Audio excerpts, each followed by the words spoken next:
学技术，跟着 Jess 毁三观，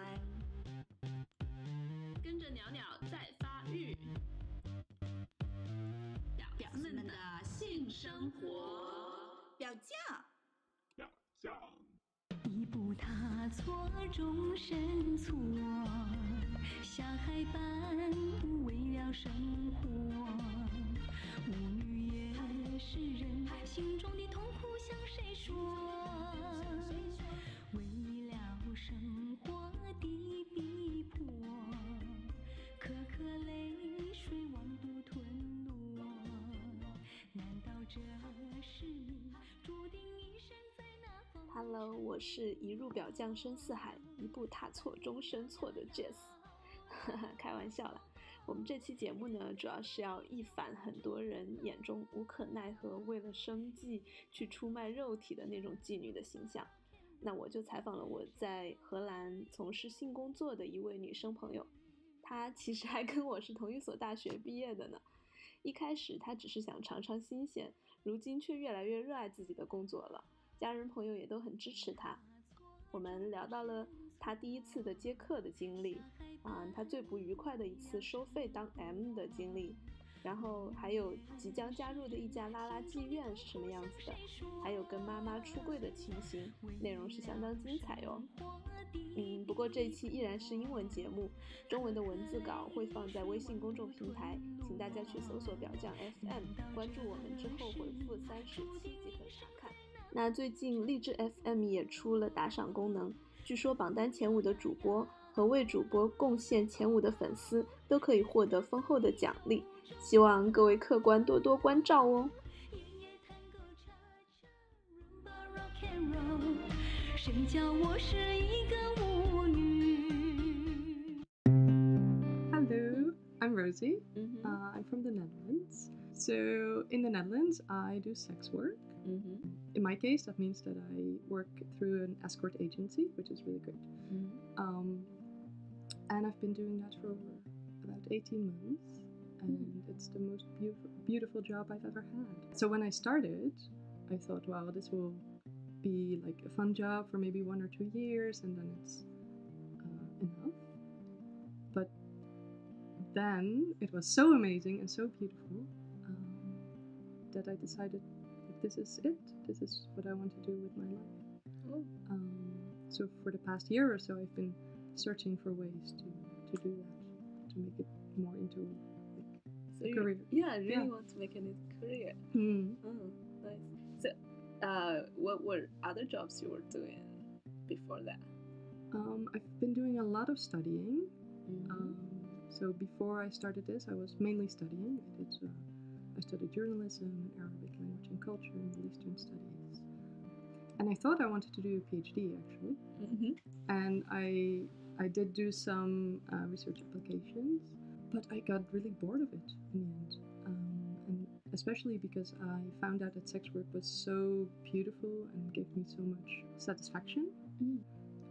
I found that through that work I could make such beautiful connections with people, and I was like, why would I want to continue research on my own? And it's all really interesting, but it seemed less important than making those connections and making people see how beautiful they are, and just do that. So yeah, now I'm doing this. Nice.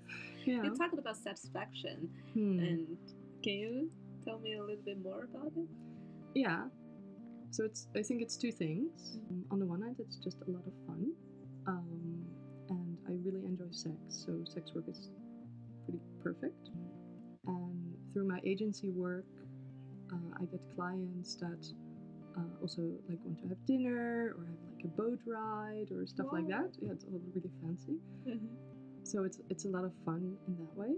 Also, once we're in the bedroom and we're really making like an intimate connection,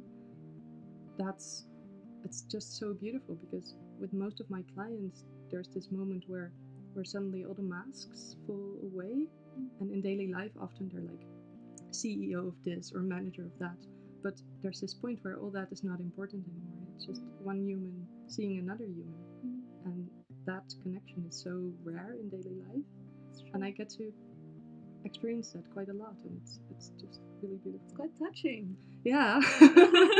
I was really surprised when that happened, like, well, almost every time. And with the agency I work for, it's mainly like rich businessmen, because that's the market that my agency is working in. And even with them, I mean, these people are not the most enlightened people of the world usually. Even with them, I get to that point, and it's beautiful, and it changes me and it changes them. Yeah. It sounds like they got a lot of satisfaction as well. Yeah. I mean, they don't expect that to happen. They expect us to have fun and sex. And then there's something extra, and it's beautiful. Yeah. So do you get random or more regular clients? Both. I mean, I get new clients, but many of them come back. Yeah. Oh. Yeah. Nice.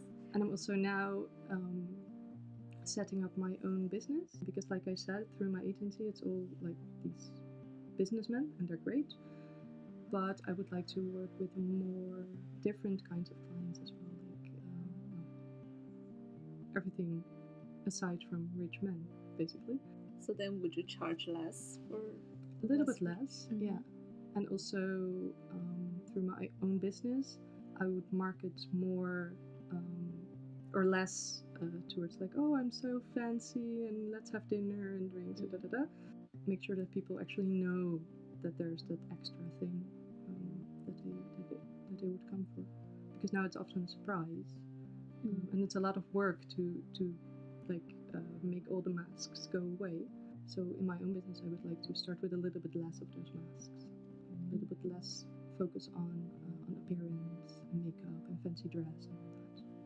Oh, so it's more like you. Yeah, exactly. Yeah, and now through the agency, I get to me in the end, but it takes a bit of work. So I would like to start a bit closer to me. Yeah. So what was your typical work day like when you were in the agency? You mean when I have an appointment? Usually I will know a few days ahead that I have an appointment. And on the day itself, I will, of course, take a shower and clean and everything. And then I really don't put on makeup in daily life. When I started this work, I actually had to watch YouTube videos on how to do that. And now I have one set that I can do, and that's the only thing I ever do. So 2 hours before the appointment, I will start dressing and doing my makeup and put on some special music and just get ready. So it's at your place, or? No, the appointments are always somewhere else. Okay. Either in a hotel or at the client's home. That's basically the two options. Yeah, and usually it's in Amsterdam, and I live in a different city, so I usually would take the train and go to the hotel, and then I knock on the door. And if it's a new client, it's really exciting, because I don't know who is on the other side of the door. And they will open the door. I will say, hello. And every appointment is at least 2 hours. So we have time to just sit down a little bit and talk and relax and get to know each other a bit. And after that, it really depends on the client. Some of them are really shy, and then I have to sort of draw them out. And others are less shy or have really explicit things they would like to try. And so. Do you still remember your first? Yeah. Yeah? Yeah, definitely. Yeah, that's a special one, of course. I was with a client actually quite close to my house in a hotel. And it was an interesting arrangement, because he wanted me to book the hotel room and wait in the hotel room for him. So there was no knocking of me, please. So I was way too early, of course, because I was super nervous. And I was sitting and waiting, and then I heard footsteps in the hallway, and they stopped near the door, and I was like, oh my god, this is it. And then he knocked on the door, and I was like, okay, I could just not open. I could just pretend I'm not here. But then I opened the door, and there was this really nice, friendly man. How old was he? In his 50s, I think. Yeah. Because I work through an agency, he is a regular customer of theirs. So they have like a file on him, and so I already knew a little bit about him. We started with a 2-hour appointment, but we talked for 2 hours, so he got an extra 2 hours. And we had a really beautiful time. Wow. Did he know that was your first time? Yeah. It was part of the excitement for him, I'm sure. Wow. But he became a regular of mine. Oh, nice. Yeah.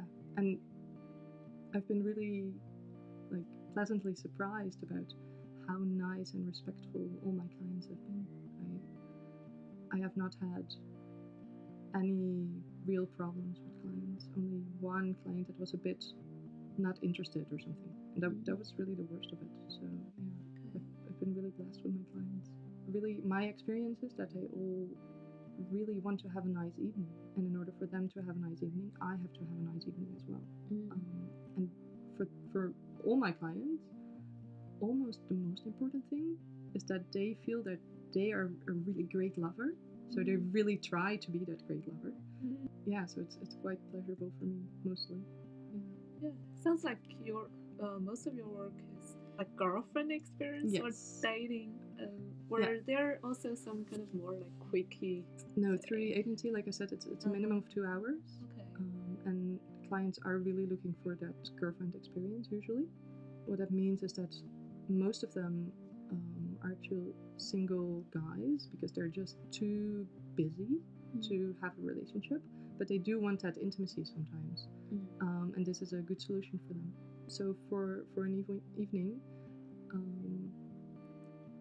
we sort of pretend that I am that girlfriend and we share that intimacy. And that's not pretending, it's real intimacy. I mean, sometimes I also have couples, and then it's really different because they're not looking for a girlfriend because there's already a girlfriend. Yeah. They're just looking for a threesome.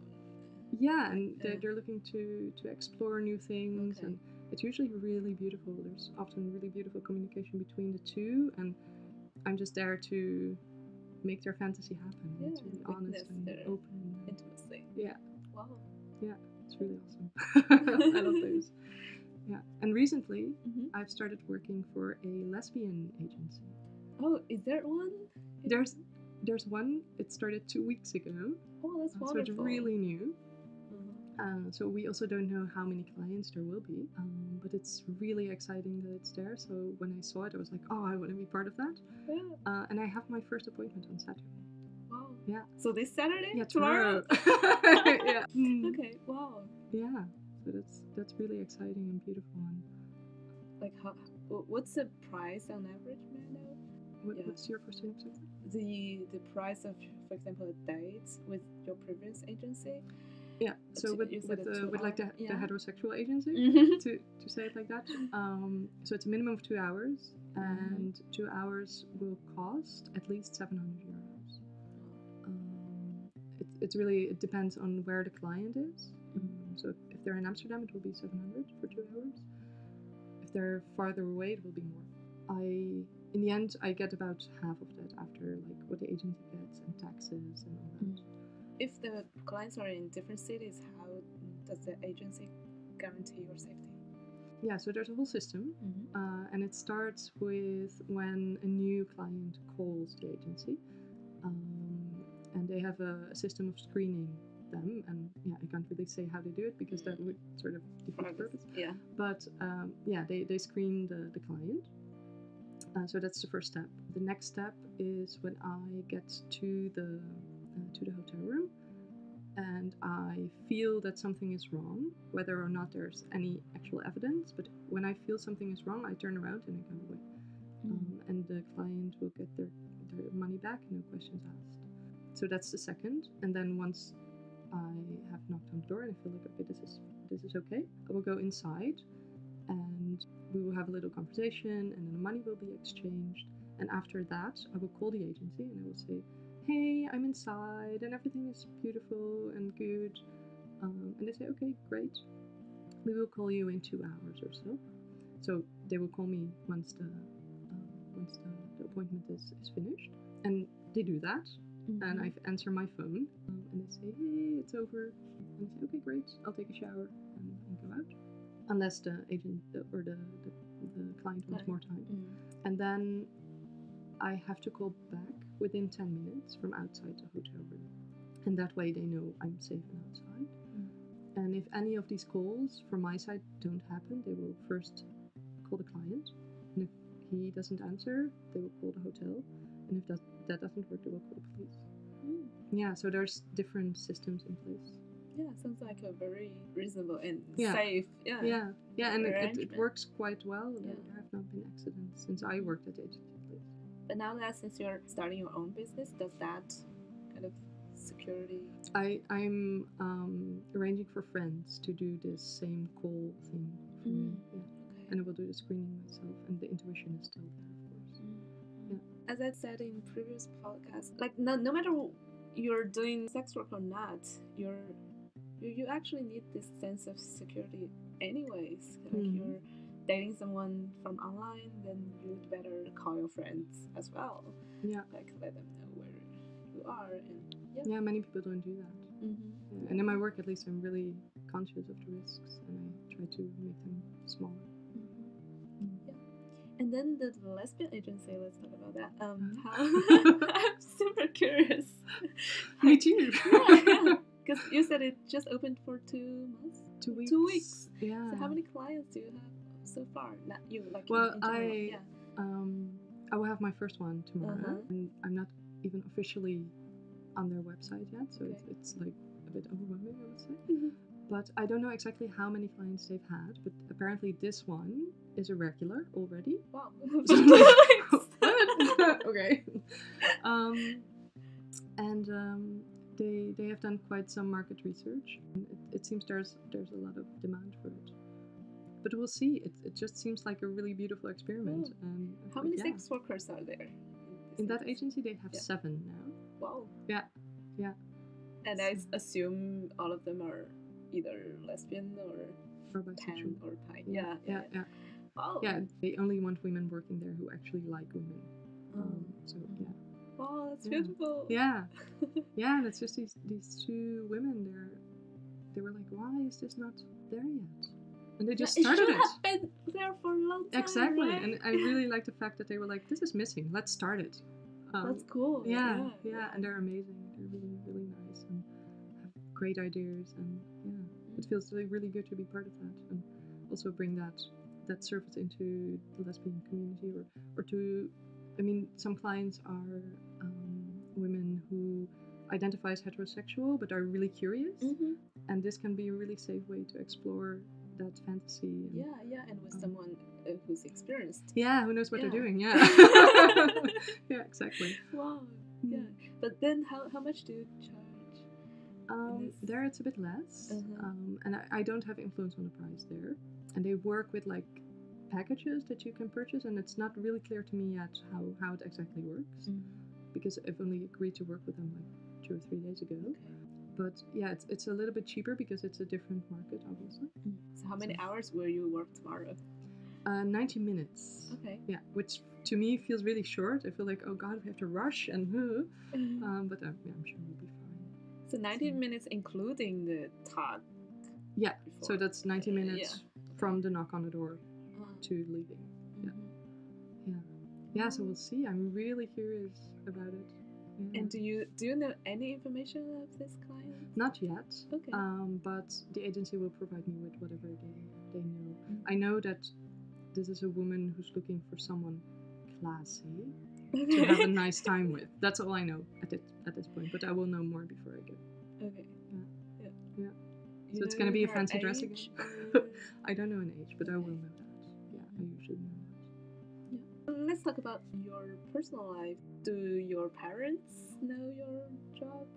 Yeah, so in the last few months, I've been coming out as a sex worker because, like I said, when I started it, I thought it would just be something temporary. But it's becoming bigger and bigger in my life, also because I assist Shani in quite a lot of workshops, so the whole sexuality thing has become like my life. And it felt really dishonest or to lie about it and to make up stories about what I do with my life. And it felt really bad, and it felt really sad not to be able to share such a beautiful thing, because to me it was so beautiful. And I was really full of it. I wanted to talk about it all the time, and I couldn't. So it's been quite a long process where I first told lots of friends. They have been generally really supportive. And then in February, I told my mum, and she was, sitting where we are sitting now. And I told her, okay, Mum, I have to tell you something, and I'm really nervous about it. So she was all like, oh God, what's going on? so I told her that I'd been doing sex work for more than a year. And she was still sitting like, and then she realized, oh, that was the whole thing. That was all. And because she thought that I don't know, I was ill or was something terrible. She was like, oh, is that all? Okay, I can handle that. And of course she had lots of questions and worries, like, am I safe? And do I take care of myself? Which is like from a place of love, so it's all good. And after that, she's been really beautifully supportive. It's been like I've been amazed. And she asks about my work and how everything's going. And I mean, obviously she doesn't want any of the gross details, but she's really interested in what I'm doing, and with the workshop, she's really interested in that. She asks a lot of beautiful questions. And at one point, I was gonna visit her after a session, and she was a bit like, okay, so how does it work? And she said, well, so maybe when you're on your way here, just call me, and yeah, just let me know if you need any food, or like if you want tea, and I don't know how you will feel, so just let me know what you need. And that was just so she was beautiful. Trying to be supportive. Exactly. Yeah, and very accepting, and she just really trusts me to make the choices that are good for me, and that's really beautiful. And my brother and sister have been great as well. I'm really, really glad that everyone knows now, and I can just be open about it, and I don't have to sneak around my house worrying that my roommates will see me with makeup on and ask questions, because they just know. Everyone who asks what I do, I will tell them. And it's such a liberating thing to do, because before, the most dangerous thing about my work was that people would find out. And now everyone already knows, so that danger has just gone away. And if someone has a problem with what I do, I really feel that's their problem, not mine anymore. Like, okay, yeah, sure, okay, you think it's gross? Whatever. And I'm really happy that I can just talk about it and also show people how beautiful it is, because so many people have like prejudice against sex work, or have a very certain way they think about it, or so by just talking about it and showing that it's just a job, it's just a normal job, it's a beautiful job actually. I also hope to change the way people look at it a little bit. How wonderful. Yeah.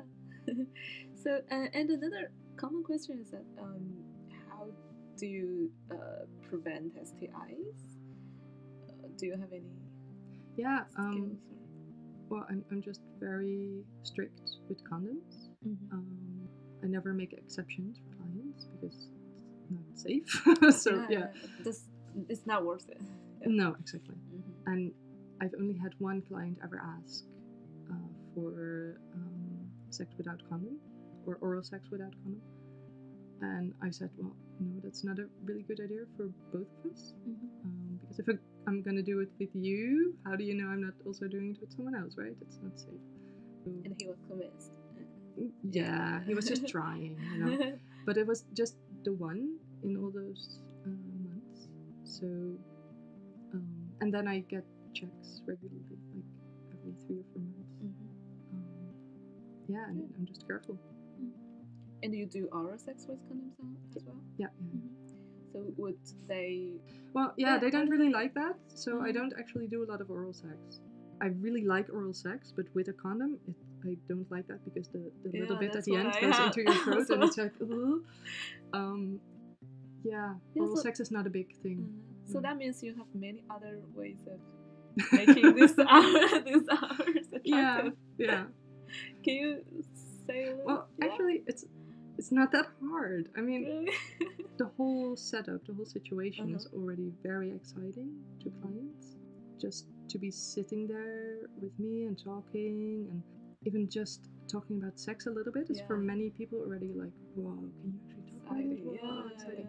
And then it's just, touching and being close together, and just making them feel welcome, and making them feel they are beautiful, and that I actually like being with them, which is true. Yeah, usually that's excitement enough.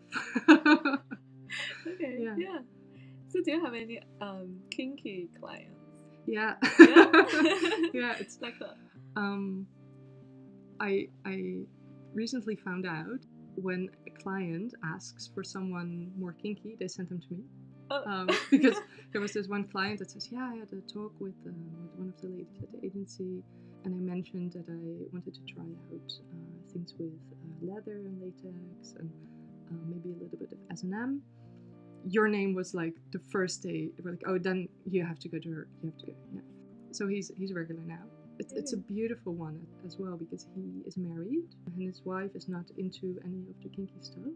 But they felt like it would be really great for him to be able to explore that. But they were looking for a safe way to do that and a way that would also make her not feel threatened. So they came up with a solution of now 3 or 4 times a year he can come visit me and explore whatever he needs to explore and then just go back to his wife and be happy. And it's beautiful that they came to that solution together. Yeah. Wow. Yeah. So I do get the kinky ones, and I really like that. Yeah. So far, have you encountered any challenges? I had one appointment. It was with a client that I had met before. A really nice guy. It was really not because of him, but we went to a dungeon, like an S&M dungeon. And the idea was we were supposed to be like lovers, and we would be dominated together by 2 ladies who worked there. Which is really exciting, right? Well, in the end, it didn't really work for me because the way the ladies there worked was not very connecting and not very intimate. And it was very much focused on sensation, so like using a whip and feeling the pain, and not so much about making a connection with those women.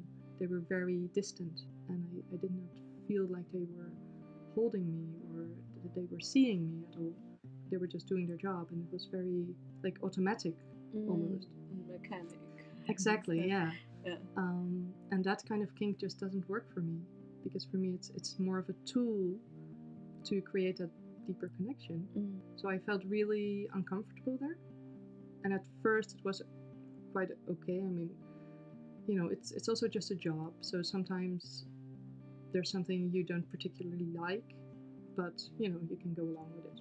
But towards the end, I felt more uncomfortable. Well, I was blindfolded, so I don't know exactly what was happening. Wow. But they did something to my body that I felt really like I really don't want this.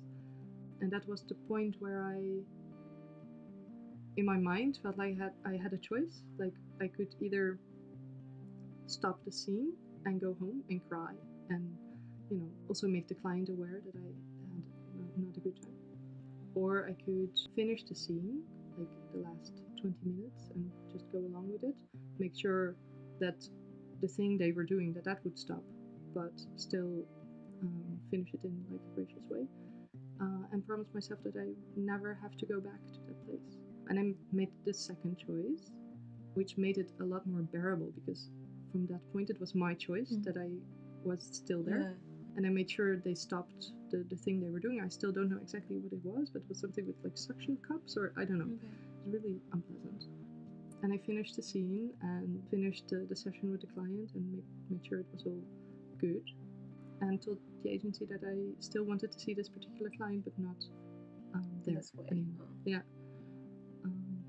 So that was quite a challenge to be in that situation of almost panic and feeling like, oh, I don't know what's happening, and then just breathing and making that choice and do that. But I was rattled for a day or so. I did lots of sitting and hugging myself and being nice to myself. Sounds really hard going on. Yeah, it was full on. Yeah. But have you negotiated any safe words? In that scene, yes. Yeah, definitely. But still, you chose not to. Well, I did. Usually, there's 2 safe words. Like one that you say if you want to stop the scene completely, like red, for example, and one that you use if you want to change something in the scene, like orange. And I did the orange one, which meant that I wanted to change or stop the specific thing they were doing, but that I still wanted to continue the scene as a whole. And yeah, it worked out really well. I'm glad I did it that way and really sort of reclaimed my power by making my own choice in that scene. Yes, really powerful. And so do you also use safe words with straight clients? Only if we do kinky stuff in quote-unquote regular sex.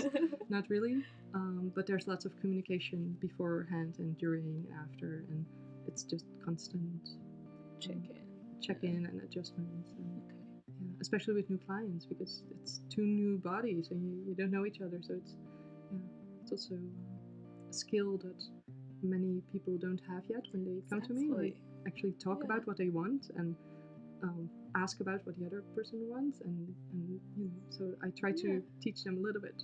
Exactly. Not too obviously, of course. so nice that your work is actually bringing people this awareness, and so that they can use in later sexual life. Yeah.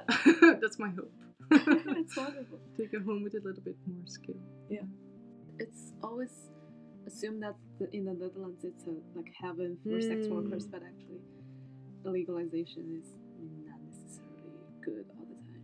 No, exactly, because there's so many rules that you have to follow that it's really easy to almost by accident do something illegal because of all the weird rules.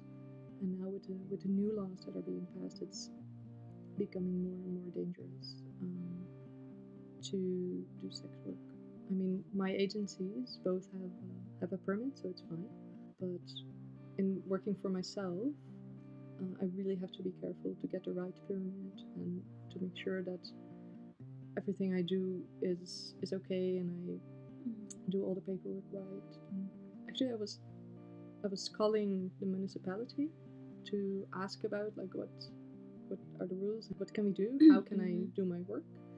And they said, yeah, well, if you just come by, we have a talk, and then you ask for a permit, and you will have one within a week. So I was like, oh, wow, that's great. But it turned out that was a permit to work from the street. So to stand on the street and wave to cars, which is a choice, but it's not my choice. It's not the kind of sex work that I want to do. And I think it's great that they give permits for that. But that's not my style. I want to be an independent escort and be able to have clients call me and I go to them. And it really feels like my city is like, if I want to do sex work, they're forcing me to do it from the streets, which is not what I want to do. Yeah. So I'm negotiating with them and seeing what's possible. Do you know any other sex workers who work in a less classy, let's say, or posh agency? I know some people that work for how do you say, private houses, like brothels. People that I know, they all work legal as well. So that means that a brothel has a permit. But yeah, it's a different kind of work. It's sometimes they will have long, well, it's not really appointments, but long periods of time with their clients. But often it's just like half an hour.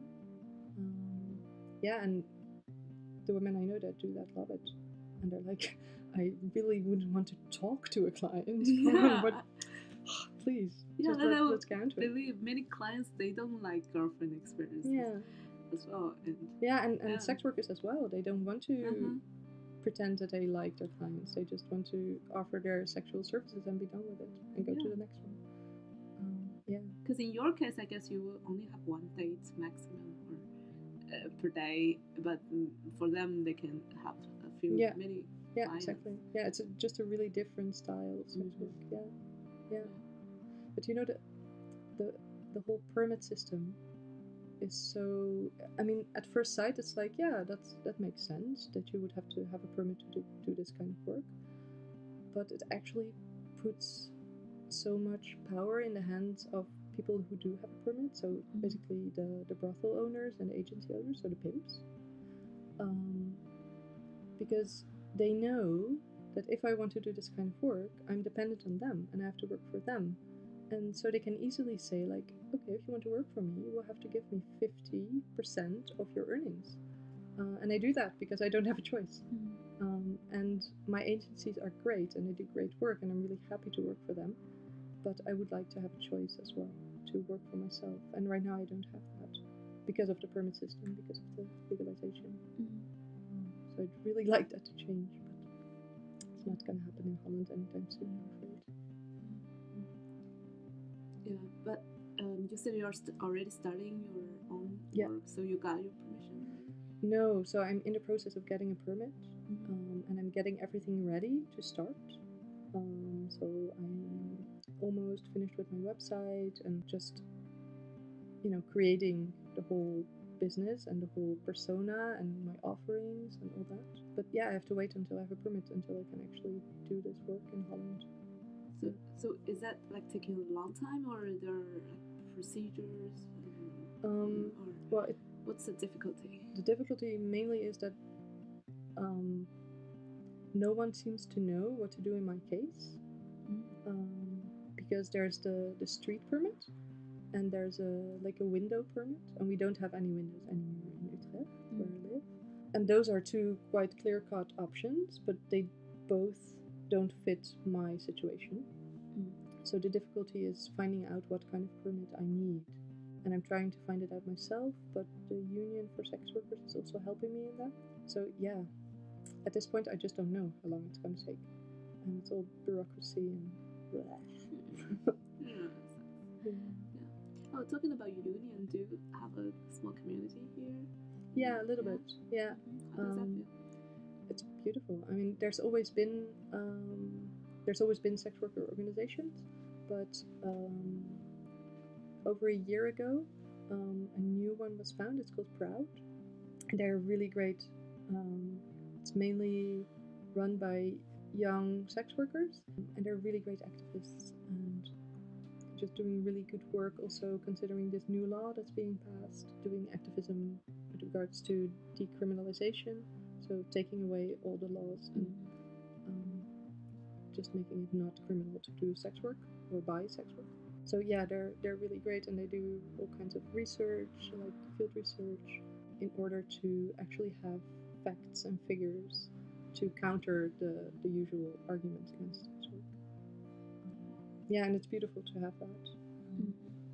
Yeah, I actually visited once in PIC, Prostitution Information Center in Amsterdam. Cool, yeah. Because that's part of where they're based. Yeah, it's really nice. Thank you, Rosie, for joining us. Thank you for having me. Yeah, see you. Bye. 这一期的表酱就到这里了。如果你有什么想法、意见和建议，欢迎给我们留言。我们下期再见，拜拜。